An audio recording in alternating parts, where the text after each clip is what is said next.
Hey, how's it going? Welcome. Today we're going to take a look at a Super 7 Ultimates Transformer. It is Ghost of Starscream. This is him right here with this translucent plastic. Look at this. And that's great speckled translucent plastic. The Ghost of Starscream. I don't know much about this character. Let's take a look at the box, similar to the other box that we saw yesterday from Bombshell. Ghost of Starscream, Super 7.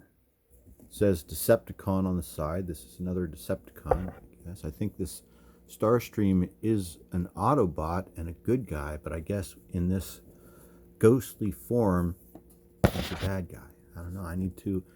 This might make, this piques my interest. I'm going to see if I can't seek out an episode about the Ghost of Starscream, since now I own the figure. So it slides off, this luxury packaging again that we see here from Super 7. Evil Decepticon, the Transformers, more than meets the eye. I remember that. That was like a pop culture thing. This show was on television when I was in the Army. Oh, there we go. There's some spillage. Yeah, this was on in the barracks. So I remember this being on in the barracks. It might have also been on TV when I was in high school. But that people used to do that in the Army. They used to say more than meets the eye, like guys in my platoon. My buddies, as they say. I perhaps used to say it. So that was the box. Very nice packaging again. It smells great. It looks great. It feels great. It's really cool. Okay, let's look at this guy. Okay, he comes with a selection of hands. I've already swapped out a little bit and posed him and played with him a little bit. He's really cool. Hands plug in really nice and smooth. Everything works great. It's like the other figure that we looked at yesterday. It's a little bit lighter because some of this stuff looks like, see, this is hollow. Look at how cool this is. Let's start at the top. So he comes with this smiling head that moves from side to side and up and down. He comes with two other replacement heads. You can pop that one off, and now he's frowning, kind of. Looks pretty much almost like the same head, just a different facial expression. And then this one is like a, I don't know, he looks like the traditional, like maybe this is what the original toy looked like. I'm not sure. Very nice. I love this. I love this plastic. So I really like this. This is something, we're going to get to this a little bit later when we start talking more about the roots of Super 7 and we look at, I've got a catalog we're going to look at in a second. So this was something that Super 7 was doing a long, long time ago. And that was making specialty style designer art toys made out of different qualities of high degree plastics, like this speckled stuff, translucent stuff. I don't even know if this is called speckled. What is this called? Where they have little bits of glitter mixed inside of the plastic. What is this called? You ever seen a house decorated with this stuff? I have. I saw a house that all of the trimming around the doors and the baseboards and the door jambs and the windowsills was all with this lacquer over the top of white paint, and the lacquer, or the whatever it was, not lacquer, it was a clear coat. So there's a clear coat with this stuff mixed into it onto those surfaces. And this was a house in Riverside my sister used to live in, that had previously been owned by her in-laws, and it was really done up in like 1968 decoration. Is how I would describe it. Heavy shag carpets, sunken rooms, and yeah, this weird stuff, shiny or whatever it is, sparkly, on the ceiling and on the on wood surfaces. Look at this. This is cool. Okay, so enough of that. This guy is, I believe, red, white, and blue in his typical color, but here we have him. He's like translucent red. How cool is this? He appears to transform into an airplane, like a jet fighter. This is a cockpit, it looks like. And then you see he's got these wings on the back with the Decepticon symbol. These move. He has these missile things on the side. They rotate all the way around. They probably unplug. I haven't tried to unplug them. They just unplug very easily. The wings, I'm sure, do the same thing. The wings unplug the same way, so if you wanted to turn them around for some reason and have them facing down, you could do that too. Kind of looks cool like that. That's how he looked when he came out of the package. All this plastic is solid and heavy and nicely produced. It feels good. So it feels like a Japanese toy. That's why I have all this other stuff on the table here, because I want to show you other parts of my collection that these Super 7 Transformers fit into really nicely.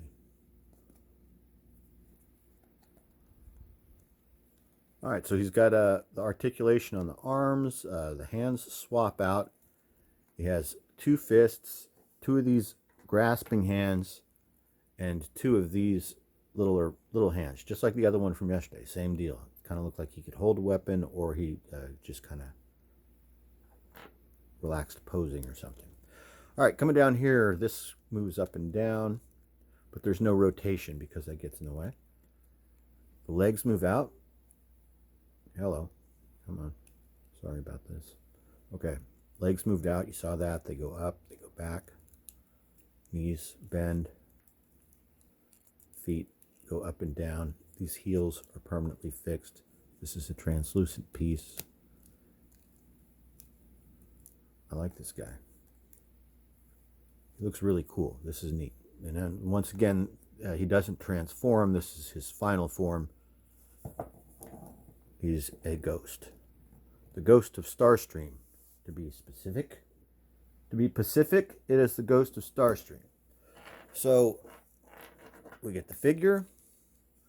We get 4 swap out hands and 2 heads. Another great figure that I'm happy with from Super 7. Looking forward to getting more of their stuff and reviewing more of it. Now, when Super 7 first came out, so Super 7's doing all kinds of great stuff right now, right? We've seen that. But they kind of come from what looks to be humble beginnings. So, something else that Super 7's doing right now are these reaction figures. This is the first one I picked up. We're going to do a full review on this guy a little bit later. It's a new addition to my General Ursus collection. And this, once again, is another Super 7 product. And they make these reaction figures for anything and everything. This is a brilliant concept and idea. And the art on the cards is fantastic. Well done, Super 7, doing good.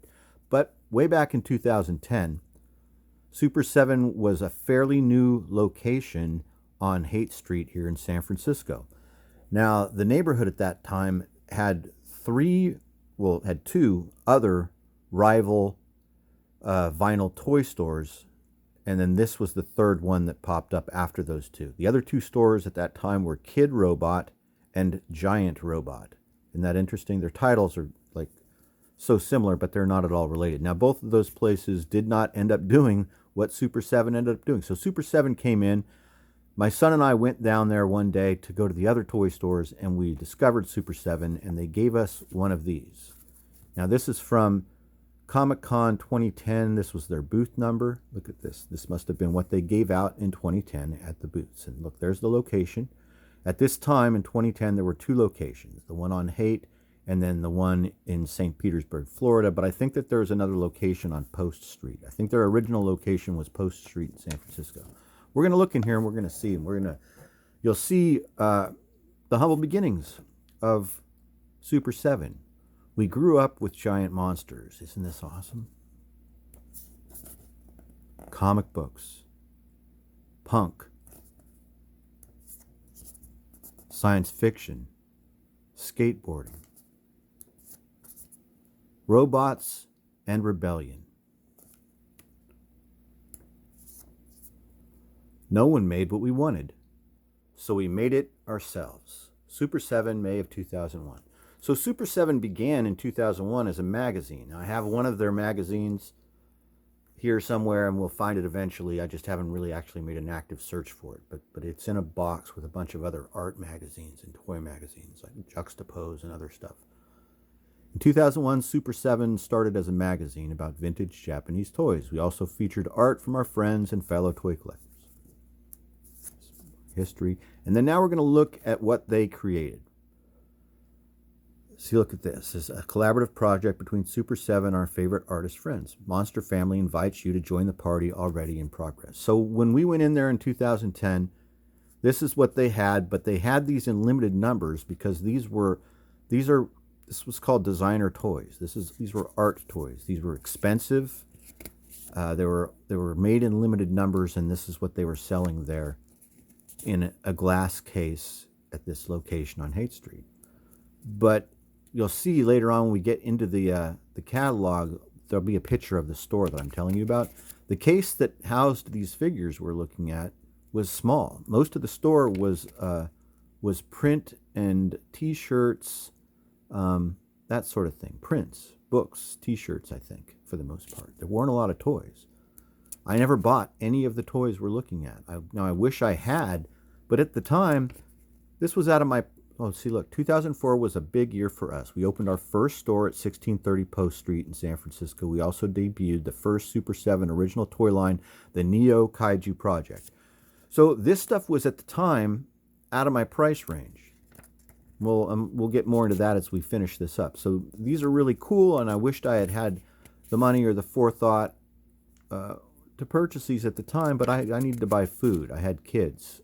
The only toys that I were buying were... The only toys, I wasn't really a toy collector at this time, in 2010, not at all. The only toys that I was buying really had to have dual purposes.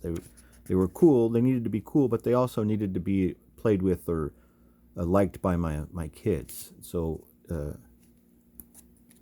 I wasn't buying this high-end stuff. These are like the Patrick Bateman toys in 2010, okay? This stuff is really cool, but it was out of my price range at this time. All of the stuff you're looking at, most of it is all very small. Most of it's about 3 or 4 or 6 inches tall. Maybe some of these are larger, but now here we're getting to what was going on at the store when I got there. 2010 has started out as another great year for Super7. We released the Super Shogun Stormtrooper. Then they began working on the Boba Fett version. So when my son and I went to the store and got this book that day in 2010, it could have been 2011. It was right around there, early 2011 or right in 2010. This is what they had in the windows. This is what they were promoting and producing, and they had a whole like row and display of these guys in the windows. And these guys were big, like 18 inches tall, if I remember right. This was like, other than that art stuff that we looked at, and did you notice all the different types of plastics and colors? And then remember what I was saying about what they're doing now? About how this is like something that they've been doing for a long time, using this type of really cool, high quality plastic. That's what this stuff is in here. That's what these little guys are. Is that cool, high quality style plastic and paints, and it's neat. So here they're starting to make actual articulated figures. This would be their first. I believe this was before they even did any of those reaction figures. I'm positive this was the start of it all. They might have made some little stuff, but this was their main thing. I didn't know that this was licensed. It says Star Wars right there. I mentioned before that I thought that they were doing something to skirt licensing, but somehow they got this license early on. So this is a combination of a stormtrooper and a Shogun warrior. His fists shoot. He's huge, like I said, maybe 18 inches tall. And a combination of all the stuff we love, just like they said at the beginning of the catalog. But, once again, at this time, the price range here was prohibitive for me. I couldn't afford this, and it would have been silly for me to spend this amount of money on a toy when I had bills and kids and you know, I needed to do stuff. So here's what the store looked like. Remember what I told you? This is what this store looked like, and there's that case. Remember how I told you there was just a case with a small amount of these on display? This is what it looked. That was what it looked like.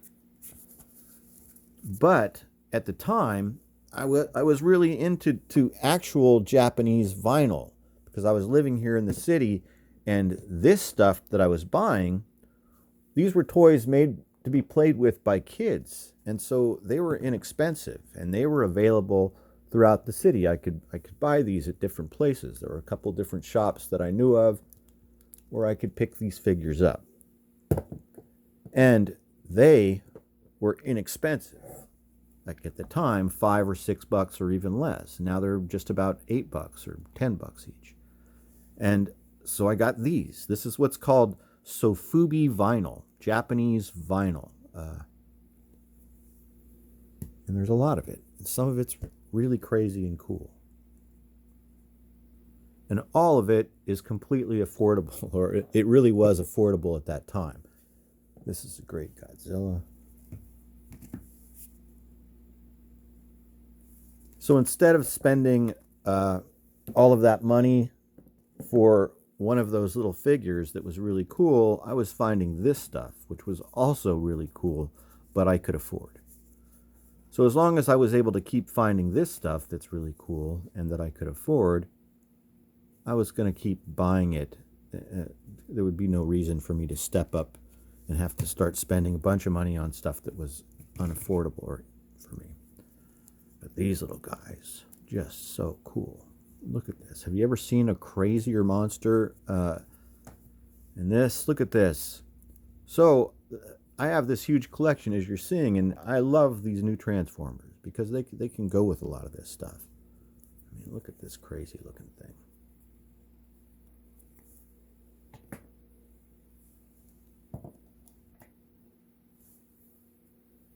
Look at this goofy guy.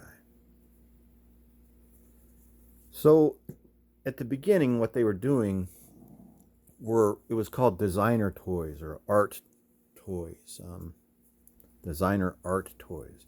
Now, I was buying them, but I was buying them in smaller, from less expensive. They were cheaper. The ones that I was getting were cheap. Look at this.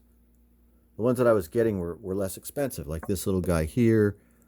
What else is on this little? Look at this cool little King Kong. This is one of those designer art toys.